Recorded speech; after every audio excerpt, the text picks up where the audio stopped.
Hello guys, welcome back to our channel Iconic English. If you are new to my channel, please subscribe to my channel and support us. Keep sharing us for more such videos. तो guys आज की video थोड़ी सी different और interesting होने वाली है क्योंकि आज हम ग्रामर नहीं लिटरेचर पोर्शन की बात करने वाले हैं। आपको डिस्क्रिप्शन में टाइटल में ये बात पता लग चुकी होगी।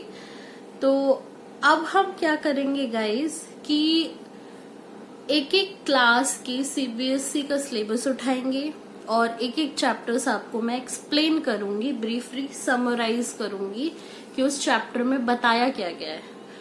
तो फर्स्ट ऑफ ऑल हमारा टॉपिक जो है आज का वो है chapter 1 of flamingo. Class 12th की 2 बुक्स है, उनमें से एक बुक है फ्लेमिंगो जो कि आपकी मेन बुक है और उस बुक से फर्स्ट चैप्टर जो है द लास्ट लेसन वो हम शुरू करने वाले हैं। तो शुरू करते हैं। तो गाइस सबसे पहली चीज आपको ये कि आप क्लास 12th में हैं तो आपको हर एक राइटर और हर एक पोइट का नाम याद होना चाहिए। तो द लास्ट लेसन का ऑथर है, राइटर है, कौन है? अल्फोंसे डॉडे। ओके, तो ये क्या कह रहे हैं, ये जो चैप्टर है इसका बैकग्राउंड क्या है, पहले हमें ये समझना है। तो इस चैप्टर में क्या बताया गया है? फ्रैंको प्रूशियन वॉर के बारे में बताया गया है। 1870 टू 1871 में ये वॉर हुआ था और हम इसी के बारे में बात करेंगे। अब प्रूशिया को आप अगर नहीं जानते तो प्रूशिया आज के टाइम पे जर्मनी को कहा जाता है और फ्रैंको यानी कि फ्रांस। तो फ्रांस के 2 डिस्ट्रिक्ट्स हैं एल्सेस एंड लॉरेन, जिनमें क्या किया गया था कि जर्मनी जो था वो जीत गया था, तो उन्होंने फ्रांस को कॉलोनी बना लिया था। कॉलोनी बनाने के बाद उन्होंने क्या किया था कि जो एल्सेस एंड लॉरेन डिस्ट्रिक्ट्स थे फ्रांस के, उनमें फ्रेंच को पूरी तरह से अबॉलिश कर दिया था कि फ्रेंच जो है वो वहां पे नहीं पढ़ाई जाएगी। फ्रेंच की जगह पे अब जर्मन पढ़ाई जाएगी। तो ये इस चैप्टर का बैकग्राउंड है और यही से शुरू होती है हमारा द लास्ट लेसन। तो ये स्टोरी रिवॉल्व करती है एक छोटे से बच्चे के ऊपर, एक स्कूल स्टूडेंट के ऊपर जिसका नाम फ्रांस था।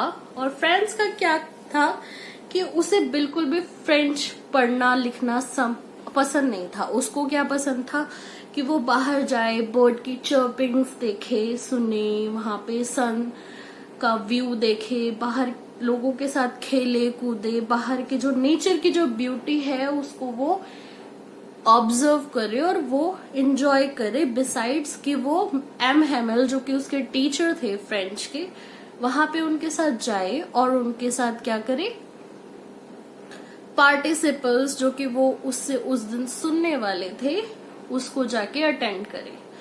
तो वो देखता है, बहुत ज्यादा उसे चार्मिंग सा लगता है नेचर की ब्यूटी और वो बहुत ज्यादा मेस्मराइज सा हो जाता है। बट स्टिल वो क्या करता है, वो सोचता है कि नहीं यार चलो चले जाते हैं। तो वो जाने की सोचता है। ओके, तो रास्ते में उसे बहुत सारी चीजें अनयूजुअल लगती हैं। रास्ते में टाउन हॉल होता है एक, वहां पे एक बुलेटिन बोर्ड होता है। पहले क्या होता था गाइज, सेल फोन्स और ये सब चीजें तो होती नहीं थी। तो अगर किसी को कोई मैसेज देना होता तो वो उस एरिया के टाउन हॉल या फिर उस एरिया के जो स्क्वायर होता था, जहाँ पे जो चौक कहते हैं हम, वहां पे एक बुलेटिन बोर्ड होता था और वहां पे कोई भी नोटिस या कोई भी फरमान जो कुछ भी है वो वहां पे ला दिया जाता था, लगा दिया जाता था। तो उस दिन क्या था कि लोग बहुत सारे गैदर हो गए थे उस बुलेटिन बोर्ड के पास कि भाई ऐसा वैसा उनको। तो उसके बाद क्या होता है कि वहां पे जब वो देखता है कि सारे लोग गैदर हुए हैं तो वो भी जाके देखता है क्या है। तो उसे वहां जाके पता चलता है कि भाई आज से तो फ्रेंच पढ़ाई नहीं जाएगी, आज से तो जर्मनी पढ़ाई जाएगी यहाँ पे। वो सुन के बहुत शॉक्ड होता है, वो सीरियस नहीं लेता उस बात को। फिर वो अपने स्कूल जाता है तो वहां पे उसे बहुत ज्यादा चहल पहल दिखती है और उसे लगता है कि ये इतना अनयूजुअल क्यों है, मतलब बहुत डिफरेंट होता है उस दिन उसके लिए सारा कुछ। तो क्या होता है कि वो वहां जाता है, वो क्या ऑब्जर्व करता है कि वहां पे विलेजर्स और जो बैक बेंचर्स जो कि कभी नहीं होते थे क्लास में, वो भी वहां पे उस दिन अवेलेबल थे, वहां पे आए हुए थे क्लास अटेंड करने।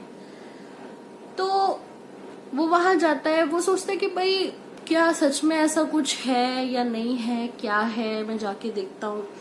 वो जाता है क्लास में, वहां पे क्लास भरी हुई थी, वो जाता है क्लास मतलब अपनी सीट लेता है।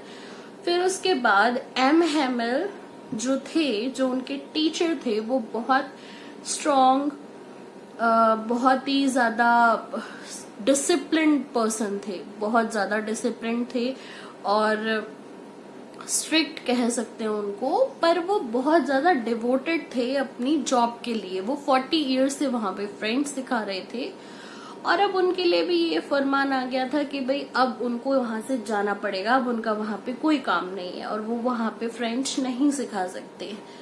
तो क्या हुआ गाइस, फिर उसके बाद उसने एक चीज ये ऑब्जर्व की कि जो एम हैमेल थे वो वहां पर अपनी सबसे अच्छी ड्रेस में ड्रेस्ड अप थे। उनका पूरा अपीयरेंस बताया गया है इस चैप्टर में, तो वो आप पढ़ लेना।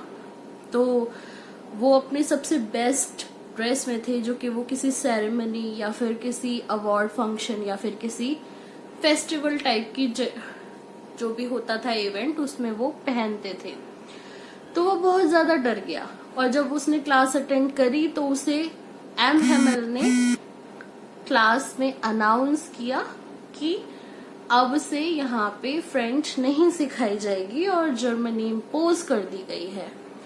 तो वो अपना लास्ट लेसन बहुत ही श्रद्धा के साथ, बहुत ही अच्छे से लास्ट लेसन पढ़ाते हैं और इसीलिए इस चैप्टर का टाइटल लास्ट लेसन है, क्योंकि वो फ्रेंच का लास्ट लेसन था उस दिन एल्सेस एंड लॉरेंट के स्कूल्स में। ओके, तो ये थी गाइस इसकी स्टोरी। और लास्ट में वो विव ला फ्रांस लिखते हैं बोर्ड पे, vive la France, that means long live France. और ये लिख के वो ट्रिब्यूट देते हैं अपनी लैंग्वेज को और बहुत ज्यादा इमोशनल हो जाते हैं, वो कुछ कह नहीं पाते और वो क्लास से चले जाते हैं। उसके बाद फ्रांस जो